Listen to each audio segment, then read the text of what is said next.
Bonjour tout le monde, update sur BTC.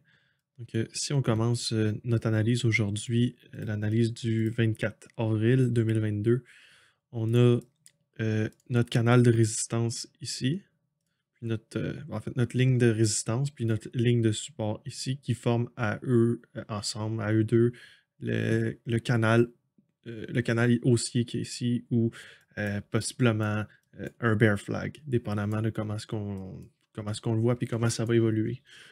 Pour l'instant, j'appelle ça un canal haussier. Peut-être que ça va évoluer en bear flag, puis qu'on va descendre plus bas. Reste à voir. Pour l'instant, tant qu'on va holder la ligne qui est ici, la ligne de support qui est ici, on risque d'aller retester possiblement les 48 000 ici. Pour aller tester les 48 000, il va falloir casser et mettre en support la ligne orange qui est ici, qui est la moyenne mobile 50. Il va falloir donc passer 42 575, 43 000 environ, l'établir en support, puis décoller. Donc, tant qu'on ne va pas réussir à établir ça en support, on n'a pas de signe clair que c'est haussier. Puis inversement, tant qu'on ne va pas casser les supports qui sont ici, on n'a pas de signe clair que c'est baissier. OK? Parce que ça ici, c'est notre ligne de support avec les deux wicks qu'il y a là. Donc, possiblement qu'on pourra avoir un wick jusque-là. On a ici la ligne de support avec le trend qui est un peu plus large. Donc, même chose ici. Tant qu'on n'aura pas cassure de ces trois supports-là, c'est pas tant. On peut pas dire que c'est baissier. Donc, on ne pourra pas dire que c'est baissier, on ne pourra pas dire que c'est haussier. Il faut vraiment casser ces supports-là, ces trois lignes de support-là. Puis, pour ce qui est de la résistance, il faut casser la résistance ici, là, à 43 000 environ. Donc, casser 43 000 pourrait nous ouvrir la porte pour aller tester la 200, la 200 Simple Moving Average à 48 000. Ça, c'est pour ce qu'il y a en plus macro, en plus gros terme. Si on zoome à plus court terme, on va voir qu'on a déjà closé un daily. On a eu un daily close sous la ligne de support ici, qui est notre ligne, pas la wick en macro, mais les candles en macro. Puis, on a en théorie eu un daily close en dessous, ce qui peut possiblement être dangereux pour une continuité à la baisse. On a notre zone d'achat ici qui agit en résistance. On a le canal baissier ici qui agit en résistance. Donc demain, le 25 avril, en théorie, si le canal nous fait résister, on est supposé chuter. Chuter jusqu'où? Possiblement au vert, ici, à 38 642, avec l'autre support ici qui va converger avec la ligne bleue qui est ici, possiblement 37 972. Puis le mean est ici à 36 000. Reste à voir jusqu'où ça irait. Peut-être qu'on pourrait avoir une wick comme ça jusqu'à 36 000 en dessous de ça ici, puis repartir, remonter. Je ne sais pas exactement. Clairement, les choses regardent mal. Honnêtement, les choses regardent mal. Si on peut réintégrer notre ligne de support ici, puis avoir un daily close en haut du canal, c'est bullish. Ça prendrait ensuite une continuité avec une cassure de 43 000 pour continuer la hausse.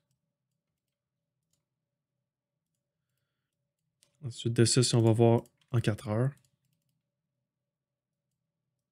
En 4 heures, on a cassé le canal. Ce qui est bon signe. C'est bon signe. Il resterait à casser la 8 IMA en 4 heures pour possiblement partir sur un rallye. Donc, briser la résistance qu'on a ici, briser les résistances qu'on a là, possiblement que l'on pourrait partir sur un rallye. En 1 heure, on a réussi à la mettre en support pour l'instant. On a brisé le canal. Puis on se fait résister par la zone d'achat qu'on avait établie. Que si on regarde toutes les échelles de temps, en 30 minutes, le canal s'est fait briser. La 8 est en train de se faire mettre en support ou elle a été mise en support. Si on regarde en 15 minutes, c'est la même chose. Si on regarde en 1 heure, c'est la même chose. C'est vraiment, reste à voir si on va être capable de continuer ça, de mettre la 8 en support en 4 heures aussi, puis en daily.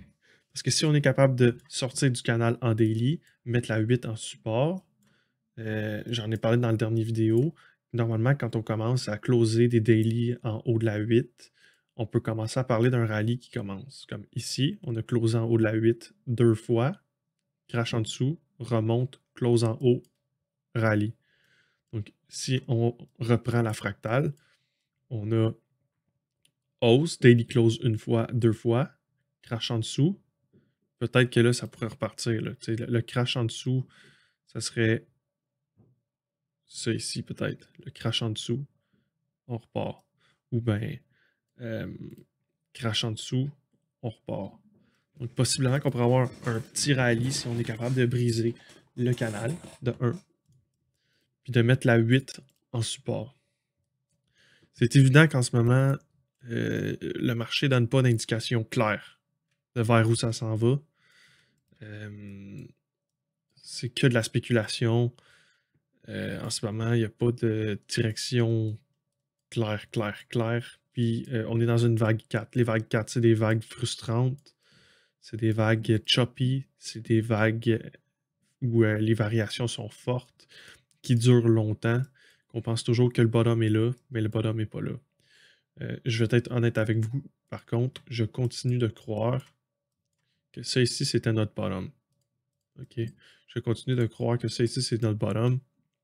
Puis aujourd'hui, je vais révéler un de mes plus grands secrets. J'ai longtemps pensé ne pas le révéler puis le garder juste pour le cours que je montais. J'ai monté le cours, puis j'en parle dans le cours. C'est probablement la seule fois où je vais en parler. Que mon secret, c'est que je pars d'ici en bas. Exemple que j'ai une vague. J'ai une vague A, B ou C. Je pars d'en bas. Exemple. Je vais vous le backtester. Je vais vous le montrer en backtest. Exemple là, que ici, je voulais savoir. Ici, c'est la vague 1, la vague 2. Puis après ça, on est parti sur la 3. Exemple que je veux savoir quand c'est le temps d'acheter, le meilleur temps pour acheter au meilleur prix. Je vais prendre ma vague A à ma B. Puis la zone de 1.272 puis 1.618, c'est la zone d'achat parfaite au niveau du prix. Après, si je veux savoir c'est quand le meilleur temps pour acheter, je vais partir comme ça ici, du bas de ma vague A, puis au haut de ma vague B. Puis mon fib time zone, j'ai mis le pointillé rose ici, le pointillé rose là, puis le bleu ici. Donc, à partir du moment où on va rentrer dans ma zone entre le 1.272 puis le 1.618, dans ma zone de temps, entre le 1.382 puis le 1.618, c'est la zone d'achat parfaite. Fait que si on regarde ça ici, dans notre zone de temps, c'était ça ici. Donc, le temps optimal pour acheter au prix optimal, c'est ici. OK? Ça, c'est la zone de prix optimale, la zone de temps optimale. Ça montre ici l'endroit où acheter parfaitement. Si on réplique avec ça ici, ou n'importe quelle zone, n'importe quelle place où il y a un ABC, donc ça va marcher, mettons, à 90% du temps. Ça ne marchera pas toujours. Mais si je fais ça comme ça, que je reprends mon fib time zone, que je fais d'ici à ici, je vais savoir que mon temps d'achat optimal est dans cette zone-là ici. Ça, c'est mon prix d'achat optimal. Tout ce qui est dans la zone 1.272 puis 1.168. Puis je vais savoir que le meilleur temps pour acheter se trouve entre ici et ici.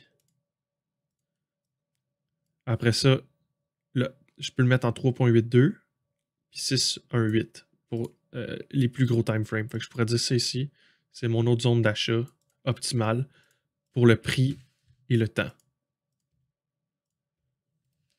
Ça, c'était les zones d'achat, puis les moments où acheter.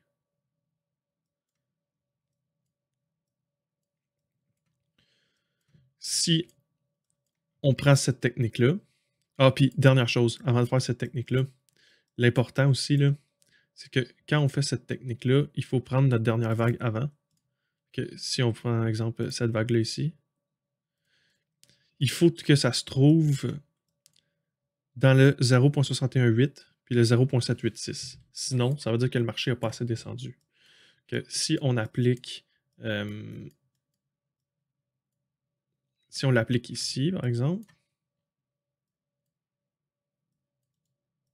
si on l'applique ici, on prend notre dernière vague, celle-là ici. Il faut que ça soit entre le 0.618 et le 0.786. On prend notre time zone. Notre time zone qui est de ici à ici. On a notre zone de temps optimale pour acheter. Puis, on veut notre prix optimal de là à là. Notre zone d'achat optimale, elle est ici. Puis ça, c'est la zone de temps optimale pour acheter.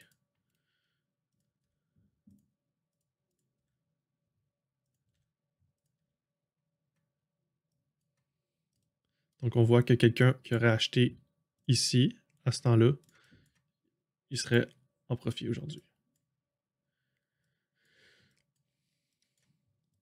Si on regarde, ici, ça n'a pas fonctionné.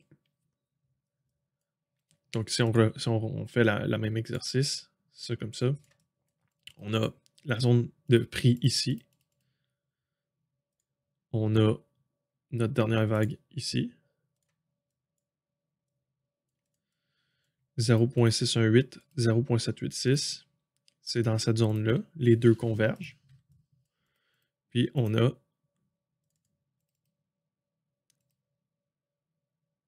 la fib time zone, comme ça ici, qui va nous donner notre bottom. Donc, zone de temps et de prix pour acheter, c'est ici. Comme ça. OK? Ça, c'était la zone de temps et le prix pour acheter. On a eu des meilleurs prix, nous, on a acheté ici. Right? Puis après, c'est reparti. Mais ça donne une approximation de où ça peut tomber, où ça peut descendre. Maintenant, si on regarde là où on est, c'est ça la partie importante, je crois que ça ici, ça pourrait être la place où on pourrait prendre notre... ça pourrait être la place où on pourrait mettre notre fib. Mais ce qui se passe, c'est qu'on décortique les ABC comme ça. Puis là, ça, c'est une ABC. En théorie, le fib, ça ferait comme ça. Mais étant donné que c'est une flat, je vais vous avouer que je ne sais pas comment dealer avec ça. Je ne sais pas comment dealer avec ça étant donné que c'est une flat. Parce que je pense pas qu'on va redescendre sur les prix qui sont là. Je pense pas que cette fois-là, cette technique-là va marcher. Mais si elle devait marcher, si cette technique-là devait marcher, en passant, ça, c'est une technique que j'ai développée. Il n'y a personne d'autre que moi qui connaît ça. Ou en tout cas, s'il y en a, c'est très peu. Si on a ça comme ça ici, on pourrait extrapoler peut-être avec celle-là là. Ou bien encore, si on prend notre dernière vague, comme ça, il faut descendre dans 0.786. On est dedans. Puis, il faudrait prendre ça ici, on a cette hausse-là. Il faudrait prendre ça comme ça. Faire le AB comme ça. On aurait convergence dans la zone ici avec un time zone d'ici à là. Donc, en théorie, le meilleur temps pour acheter, puis le meilleur prix, ce serait ici. Est-ce que le Bitcoin va descendre à 16 000, 3 500? Je crois pas. OK, je crois pas. C'est ce qui explique pourquoi est-ce que je crois qu'on est dans une flat ou une running flat. Parce que pour moi, ça ne fonctionne pas. Mais par contre, on peut essayer de l'appliquer avec ça ici. Si on l'applique avec ça ici, puis qu'on prend du bottom au top, on va voir que c'est dans le 0.786. Donc, ça peut s'appliquer. C'est dans le 0.786. On a ici notre zone d'achat optimale. Il reste juste à savoir, c'était quand le meilleur temps pour acheter. Le meilleur temps pour acheter, c'était ici. C'était de là à là. OK? Zone d'achat optimale avec le prix et le temps, c'était ici. Maintenant, reste à voir, mais reste à voir, étant donné que c'est une running flat, je suis pas habitué. Je suis pas habitué, je sais pas si mes indicateurs vont fonctionner comme cette stratégie-là, cette technique-là. Pour moi, elle a toujours bien fonctionné avec les vagues régulières. C'est même en 2017, là. Même en 2017, si on va regarder, là, on voit ici le bottom ou 0.786 environ. On est allé en dessous. En fait, c'est 5 fois en dessous de 0.382. Fait qu'on est allé en dessous de 0.382. On a notre A, B ici, comme ça.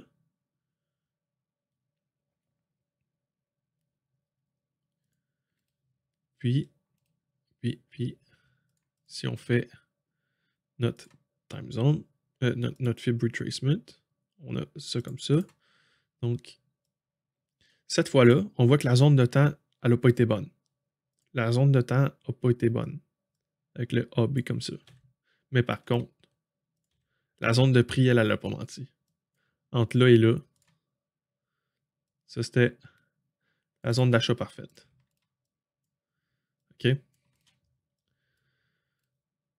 Donc, si on prend ça, qui a toujours bien fonctionné à travers le temps, mais je vais être honnête, des running flats, j'ai jamais vu ça.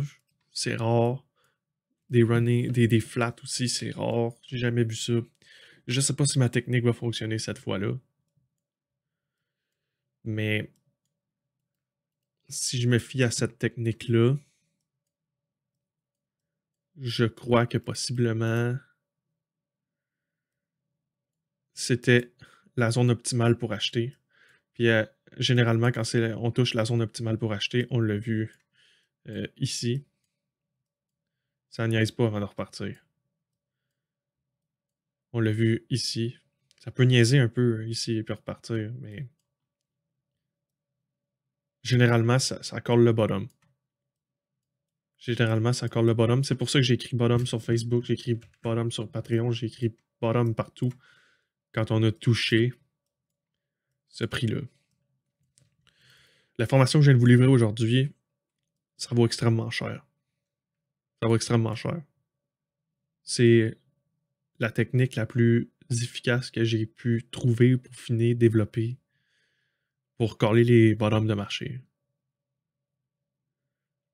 Si jamais ça vous intéresse d'en savoir plus, euh, abonnez-vous à Patreon. On peut, avec l'abonnement à 40$ par mois, on peut passer 1 heure par mois ensemble.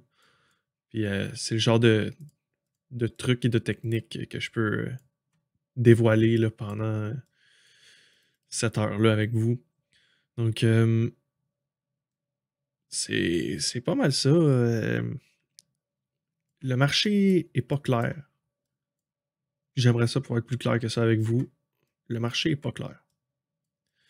Mais si on se fie à ma technique, ça ici, c'était le prix et le temps idéal pour acheter. Maintenant, est-ce qu'on a encore affaire au prix idéal? On pourrait peut-être l'essayer. Mais on est dans une running flat. Je suis pas habitué à ça. Je suis vraiment pas habitué à ça. Tu sais, je ferais quelque chose comme ça. Puis je vous dirais que le prix idéal, c'est ça ici. Puis après, pour le temps idéal, je vous dirais que ça serait ici.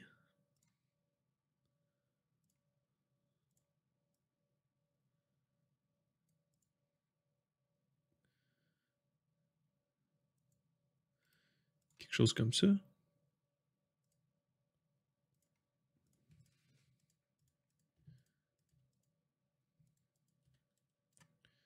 Que si c'était la zone idéale, le temps idéal, ça pourrait ressembler peut-être à quelque chose qu'on a eu comme ici. Où c'était le prix, la zone idéale, mais on est allé jouer en dessous avant de repartir. Ça pourrait peut-être être ça ici. On va jouer en dessous avant de repartir, mais c'était un bon temps, puis un bon prix pour acheter. Une opportunité qui ne s'est pas fait sentir longtemps. C'est fait sentir ici, puis ici. Donc tout ce qui est en dessous, c'est un discount. C'est un discount sur le prix idéal au temps idéal. Vous méritez d'avoir des bonnes choses au bon prix et au bon temps. C'est avec cette technique-là que vous allez l'avoir. Maintenant, reste à voir si cette technique-là fonctionne dans une flat ou une running flat. Si c'est pas une flat ni une running flat, on s'en va sur les niveaux qu'on a établis tout à l'heure, qui sont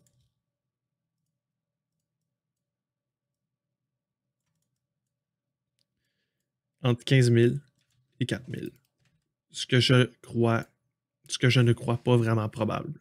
Donc, encore une fois, vous méritez d'avoir les bonnes choses au bon prix et au bon temps. C'est pourquoi je vous ai présenté cette technique-là aujourd'hui.